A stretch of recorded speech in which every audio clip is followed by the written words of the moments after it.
The sentencing phase for convicted killer Mark Wilson Jr. begins Monday. Last week, a jury convicted Wilson of murdering two young brothers in 2020. He now faces the death penalty.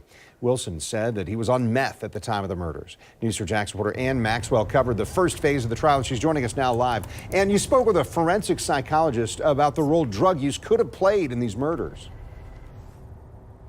Yeah, Kent, the victim's family members said this trial so far hasn't really provided answers on what could have led Mark Wilson Jr. to do something so terrible, seemingly out of the blue. Today, we took those questions to that local forensic psychologist.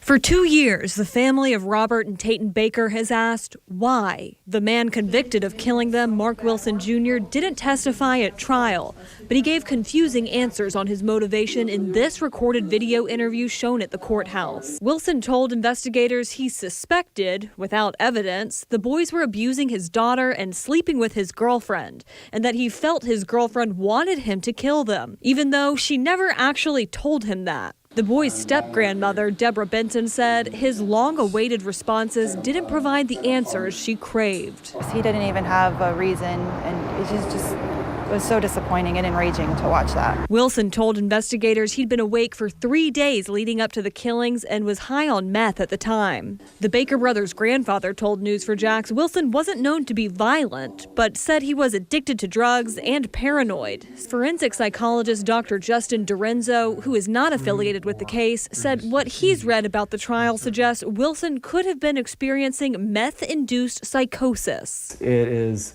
a psychotic reaction based on the drug use that mimics somebody that has schizophrenia. He said the drug can make people agitated, suspicious, and delusional, even hearing and seeing things that aren't there. According to Dr. Dorenzo, nearly 40% of people who use meth will experience some level of psychosis, even if it's their first time. There are a lot of people who use meth who don't commit, a grisly murder like this. I mean, what could be the difference there? So certainly there are things that they could increase somebody's risk factors to commit a crime like this or even have psychosis. He said sleep deprivation, a history of mental illness, and stress can fuel the psychosis.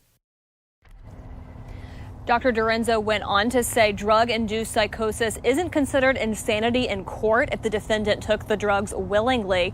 The defense in this case has listed several mental health professionals as witnesses. We could hear from them Monday as sentencing begins. For now, I'm Ann Maxwell, Channel 4, the local station.